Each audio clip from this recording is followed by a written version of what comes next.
자, 기자님들 기억나십니까? 우리 1회 때 그때만 해도 우리 지금보다 좀 젊고 건강했어. 어렵네. 오상재 어린 거 봐. 나 진짜 어리다. 대학생이네. 애기다. 나 돌아갈래. 아니 전 기자 머리는 번개 스타일인가요?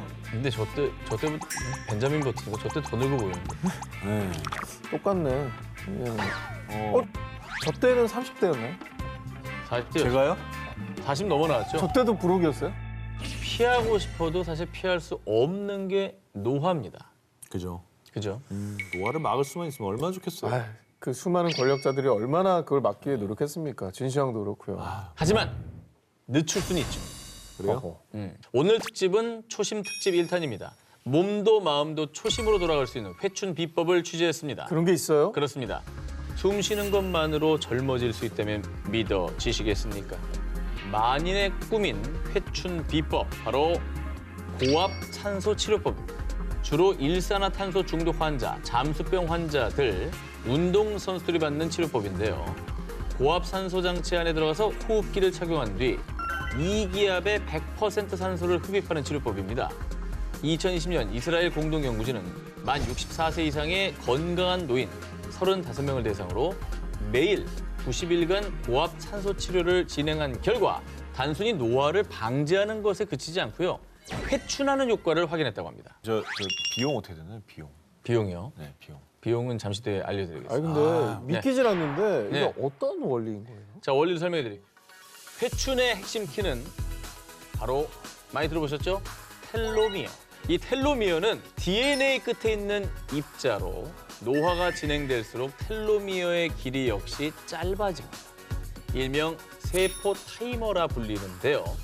그래서 그간 많은 과학자들이 생명 연장을 위해서 이 텔로미어의 길이를 늘리는데 수없이 노력해왔습니다.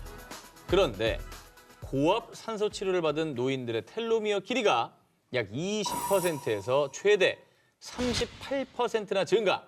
연구진에 따르면 이 정도로 텔로미어가 늘어난 건 생체 세포가 마치 25년 전으로 되돌아간 수준이라고 합니다. 25년이면 저는 다시 20대 중반이 되는 건데 너무 좋은데요. 또 뻥친다. 30대잖아요. 몇 살인 줄 아는 거야 내가. 65세 아니었구나. 뿐만 아니라 노화세포 역시 최대 37%나 감소. 그리고 참가자의 주의력과 정보 처리 속도, 행동 기능 능력이 향상되는 등, 즉 고압 산소 치료, 그러니까 산소를 들이마셔 숨 쉬는 것만으로도 단순히 노화를 늦추는 게 아니라 생체 시계를 거꾸로 되돌려 회춘한 효과를 확인하는 겁니다. 이는 생명 연장 기술을 향해 한 발짝 더 가까이 내디딘 거라고 할 수 있겠죠. 근데 어찌됐건 저 원리라면 우리가 평소에 그냥 마시는 공기도 좀 신경 쓸 필요 있겠네요. 그렇죠. 뭐 산에 가서 좋은 공기 마시는 게 다 일리가 있는 겁니다. 자, 생체 시계를 거꾸로 돌리는 신개념 고압 산소 치료법, 부디 꼭 상용화돼서요. 오래오래 건강하게 여러분과 501회, 1001회, 2001회까지 함께하고 싶습니다. 아 그럼요. 제발. 2022 생명 연장 프로젝트 19 5위를 공개합니다. 생명 연장의 비밀 열쇠 발견. 세계 최대 포털 사이트 G사는 2013년 노화 방지 연구소를 설립. 그리고 2018년에 드디어 생명 연장 프로젝트의 결과를 발표했습니다. 인간 수명 500년을 실현해줄 열쇠를 드디어 찾았습니다. 아니, 500년은 좀 과장이 심한 거 아닙니까? 아니 뭐 그렇게 발표를 했어요 공식적으로. 뭐 어떤 기술인데 그게 되는 거죠? 저 정도면 유전자를 개발했다는 수준일 텐데. 아하. 자, 인간의 노화를 막고 생명을 연장할 비밀의 열쇠는 바로 이것입니다. 얘 뭐 쥐야? 뭐 바다사자야? 뭐 표범 뭐예요 이게? 처음 보는 동물이시죠? 응. 주름이 많은데 일단. 자, 여러분, 저 존재 평범한 생쥐가 아닙니다. 이 동물의 정체는 설치류 중 최장수하는 벌거숭이 두더지쥐. 자, 같은 몸집의 생쥐는 평균 수명이 3년이 채 안 되지만 이 벌거숭이 두더지쥐의 평균 수명은 무려 32년. 오. 10배 넘게 오래 생존하는 건데요. 사람 나이로 치면 800세 이상을 사는 거라고. 800세. 그러면 저 녀석의 장수 비법을 우리가 배우자는 겁니까? 아, 근데 수명 자체가 놀랍지 않아요? 정말 비슷한 동물들 다 3년 뭐 내외로 사는데 그 훨씬 뛰어넘는 32년을 사는 거죠. 진짜 오래 살긴 오래 산다. 설치류 치고는 진짜로. 네. 엄청난 800세래잖아 인간으로. 자, 아직 놀라긴 이릅니다. 단순히 오래 사는 것만이 아닌데요. 이 G사 노화방지 연구소의 과학자 로셀 버펜스타인이 3천여 마리의 벌거숭이 두더지 쥐 일생을 관찰해본 결과 벌거숭이 두더지 쥐는 죽을 때까지 거의 늙지 않는 것으로 나타났습니다. 자, 세월 앞에 장사 없다라는 말이 있듯 보통 나이가 들면 몸 이곳저곳이 아프기 시작하면서 사망 위험률이 높아지는 게 일반적인데요. 벌거숭이 두더지 쥐는 어릴 때, 나이가 들어도 사망 위험률이 그대로 유지. 그러니까 죽을 때까지 노화가 찾아오지 않는다는 겁니다. 자, 게다가 또 다른 연구에 따르면 거의 암에도 걸리지 않고 산소 없이도 18분을 끄떡없이 버틸 수 있는 것으로 나타났습니다. 기능은 들을 때마다 되게 좋네요. 아니 이게 단순히 수명이 긴 거가 부러운 게 아니라 어쨌든 그 수명, 짧지 않은 그 수명 동안 건강하게 산다는 게 진짜 부러운 거잖아요. 건강 수명을 따로 계산하기도 하잖아요. 그렇죠. 뭐 어떻게 그렇게 사는 건가요, 얘는? 자, 벌거숭이 두더지 쥐가 건강하게 오래 살 수 있는 비결은 체내 아주 특수한 단백질에 있었는데요. 이 손상된 DNA를 빠르게 회복시키는 샤프롱 단백질이 다른 동물보다 월등히 많았던 겁니다. 따라서 이 같은 연구를 바탕으로 쥐사의 노화방지 연구소는 벌거숭이 두더지 쥐의 유전자 해독 프로젝트를 진행, 노화방지 치료제를 개발하겠다는 목표를 세우고 연구 중이라고 합니다. 자, 인간의 오랜 염원인 무병장수의 꿈, 조만간 이 꿈을 이룰 수 있는 날이 오지 않을까요? 2022 생명 연장 프로젝트 19 4위 공개합니다. 몸으로 치매를 관리한다. 100세 시대가 가까워오면서 노년의 질 높은 삶에 대한 고민도 늘었는데요. 품격 있는 노년의 건강한 삶을 위해 정복해야 할 병 중에 하나, 바로 치매. 아, 맞아. 그런데 이 치매도 이제 바야흐로 최첨단 IT 기술로 관리하는 시대가 됐습니다. 저건 저 VR 기술 아닙니까? 야 게임처럼 이렇게. 아, 저거를 트레이닝 훈련법이 있는 거구나. 자, 방금 보신 영상은 국내 한 스타트업 업체 L사가 개발한 VR과 메타버스 기반의 인지 건강 관리 프로그램입니다. 젊은 층의 전유물인 줄 알았던 메타버스가 이제 치매를 관리하는 헬스케어와 크로스, 새로운 치매 관리법으로 떠오른 건데요. 메타버스는 뭐 젊은 층이 쇼핑도 하고 회의도 하고 네. 뭐 비대면으로 뭐 많이들 이제 보편화됐잖아요. 세계가 다 열렸잖아요. 그렇죠. 근데 이게 이제 어르신들도 하신다니까 하니까 그것도 치매 관리를 위해서 이게 어떤 식으로 하는 겁니까? 이용자들은 뇌파 센서가 부착된 VR 기계를 착용하고 메타버스에 접속. 순서대로 공을 연결하고 빛났던 상자의 순서를 기억해서 저격하는 등 쉽고 재밌게 게임을 하면서 전두엽을 자극해서 뇌를 활발히 사용하고 야, 좋다. 또 치매 예방을 하면 끝이 아닙니다. 여기까지는 아주 기초적인 단계고요.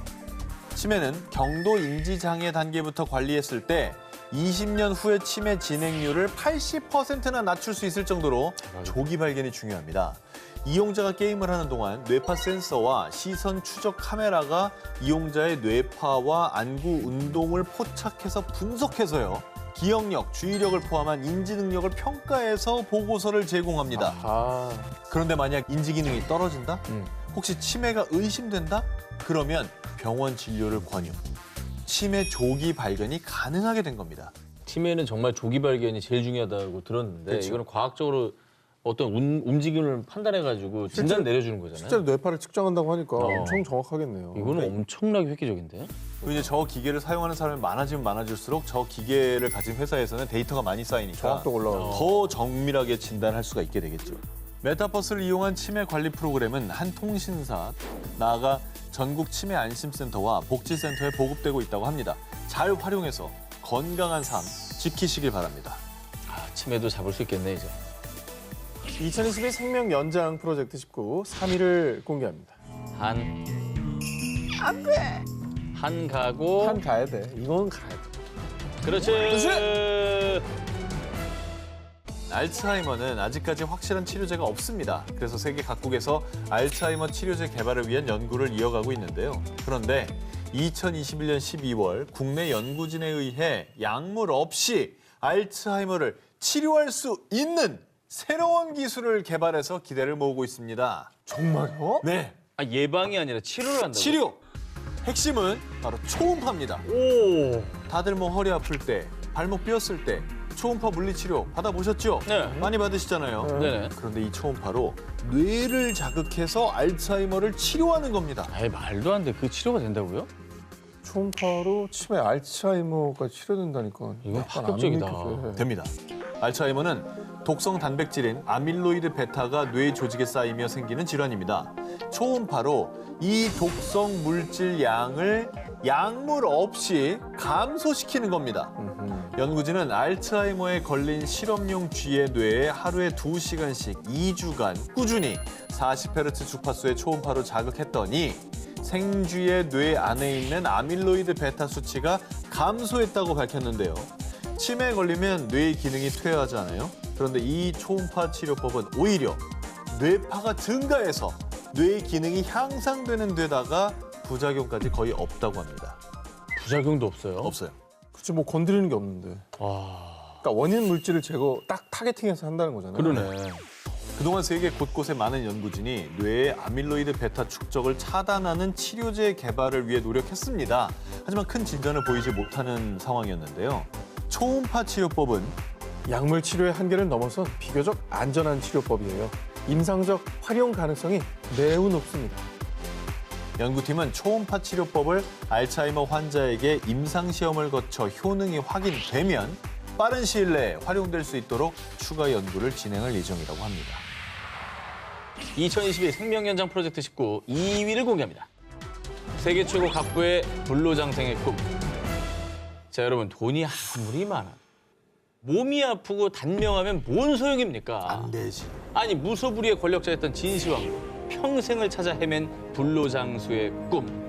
그래서 이번엔 2021년 기준으로 무려 순자산 약 239조 원을 기록한 세계 최고의 갑부, 전 아마피 CEO 제프 베이조스가 투자 중인 생명 연장 프로젝트를 준비했습니다.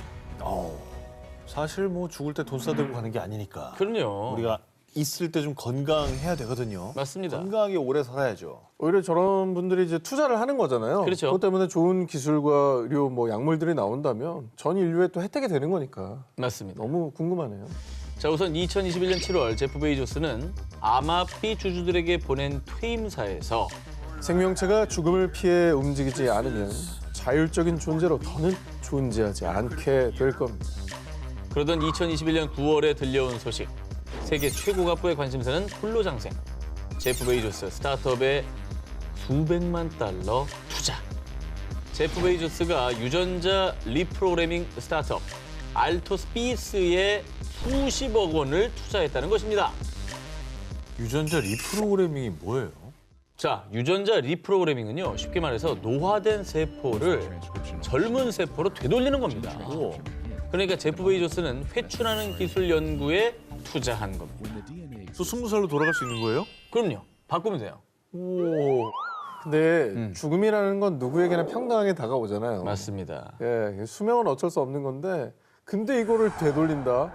몸도 다시 회춘한다. 그렇죠. 야, 이게 가능하면 세상을 사는 어떤 기준 자체가 완전히 뒤바뀔 것 같아요. 그렇죠.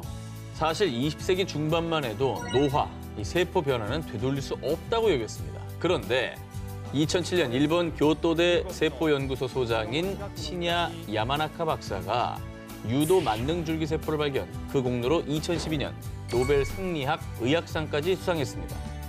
이처럼 항노화 연구의 권위자인 시냐 야마나카 박사가 제프 베이조스가 투자한 알토스피스의 과학자문위원회 의장을 맡았고요. 생명 연장의 꿈을 위해서 우리 인간이 다시 젊어지기 위해 한창 연구 중이라고 합니다. 아니 뭐 제프 베이조스쯤 되는 사람이니까 어쨌거나 가능성을 봤으니까 투자하지 않았겠어요? 그럼요. 자, 이제 18위와 1위만이 남아있는 상황이군요. 운명의 시간이네. 진짜. 아 이게 1, 2위가 또 여기서 바뀌니까 규칙 잘 바꿨다. 2022 생명연장 프로젝트 19 18위와 1위 헤드라인을 공개해주세요.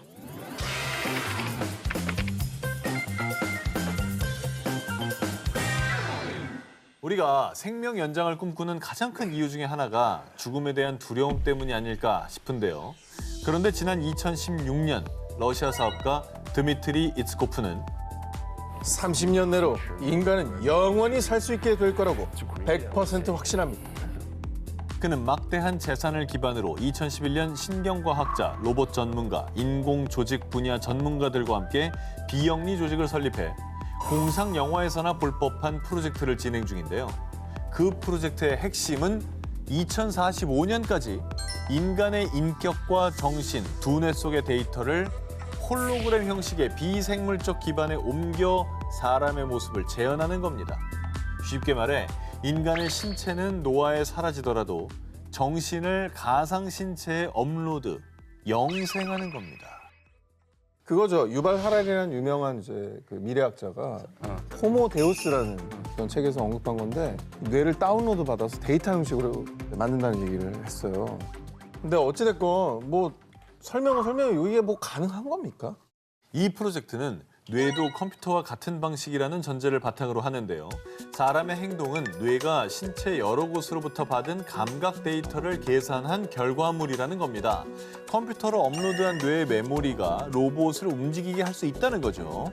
정신적인 건 사실 주관적이고 모호한 부분이 많잖아요. 그 데이터처럼 값으로 딱딱 떨어지는 게 아닌데 이거를 가상 신체에다 이전을 한다고요? 이 주관적인 걸? 그 자체를 저는 사람으로 볼 수 있을지 아닐지도 의문이 필요한 것 같아요. 이게 단순히 데이터를 옮기는 것뿐만이 아니라 그래. 취향이나 습관, 이런 인격을 옮겨서 가상신체에 몸만 빌린 완벽한 인간 수명 연장을 목표로 하고 있는 건데요. 이를 위해 프로젝트 팀은 체계적인 로드맵에 따라 연구 중입니다. 먼저 인간의 신체를 복제해 원격 조종이 가능하도록 한 뒤 죽음을 앞둔 사람의 뇌와 성격을 가상 신체에 이식할 수 있는 기술과 인공 두뇌를 개발하고요. 최종적으로 2045년까지 홀로그램 형태의 아바타의 정신까지 옮겨서 개발을 완료하는 겁니다. 흥미로우면서도 한편으론 두렵기도 한 불멸 프로젝트. 이츠코프가 목표한 2045년까지 불과 23년밖에 남지 않았죠. 과연 우리에게 불멸의 날은 올 수 있을까요? 건강관리의 기본이자 장수의 출발점이라고 할 수 있는 것이 바로 우리가 먹는 것, 음식이죠. 그렇습니다. 자, 매운 음식만 찾는 정기자님, 그리고 해가 지날수록 소화가 좀 잘 안 된다는 한 기자님을 보고 정말 이 동생의 안타까운 마음에 이번 특종을 준비해 보았습니다. 좋아요. 역시 뭐 형들 생각하는 건 우리 오 기자밖에 없네요. 네, 그럼요. 근데 이제 가장 와닿는 주제네요. 그 먹는 걸 알려주겠다는 거잖아요. 자, 우선 장수하시려면 요 지역에 주목을 해주셔야 돼요. 지역이요. 그리스의 이카리아 섬, 코스타리카 니코야 반, 또 미국 캘리포니아 로마 린다, 이탈리아 사르디나, 일본 오키나와 여기 총 5곳이 장수 지역입니다. 일명 블루존이라 불리는 곳인데요. 자, 블루존 중 한 곳인 미국 로마 린다의 경우 미국 전체 평균 수명보다 최대 10년을 더 장수. 그 외에 블루존 사람들도 90대는 기본. 무려 100세가 넘도록 장수하는 분들이 많다고 합니다. 저긴 인종도 다 다른데 뭔 공통점이 있긴 있는 거예요? 이 블루존 지역민들은 인종, 언어, 체형도 모두 다르지만 식습관, 이 식습관만큼은 모두 비슷하다는데요. 뭡니까? 자, 첫 번째 포인트. 채식. 블루존 지역에서는 대부분 식단의 95% 이상을 신선한 제철, 채소, 과일 등 식물성 식품 위주로 먹고요. 이 고기를 먹더라도 저 스테이크 미디엄 웰던으로 주시는데요. 56g 정도만 부탁드릴게요. 야, 56g 진짜 이렇게 잘라놓으면 한 2조각 낄 텐데. 그럼 세 동그랑땡 조각? 아니 동그랑땡. 그러니까 동그랑땡 한 2-3개? 스테이크를 56g 먹고 포크를 내려놓는다는 게 이게 쉬운 일이 아닙니다. 이게. 너무 작은데, 저거. 안 먹고 말이지. 단백질이 너무 부족한 거 아닙니까? 과도한 육류 섭취를 줄이는 대신 일주일에 2-3번 멸치, 대구, 정어리 등 생선으로 단백질을 보충. 그리고 단백질이 이 콩에도 많이 함유돼 있죠. 그렇죠. 이 콩 역시 식탁에서 절대로 빠지지 않는다고 합니다. 장수하는 블루존 식단 두 번째 포인트, 소식. 이 블루존 지역 중 하나인 오키나와의 경우 식사를 할 때 이 80% 배가 채워졌다고 느끼는 순간 식사를 멈추는 하라하치부라는 식사 규칙이 있을 정도라고 합니다. 그리고 대부분 이 저녁을 가장 거하게 드시는 분들이 많은데 블루존 지역에서는 저녁 메뉴를 하루 중 가장 가볍게, 가장 적은 양으로 먹는다고 합니다. 아니 근데 어떻게 그게 80% 쳤을 때 그 낮이지? 그러니까 잘 안 놔지니까 장수하는 분들이 얼마 없는 거죠. 저걸 실천해야 돼.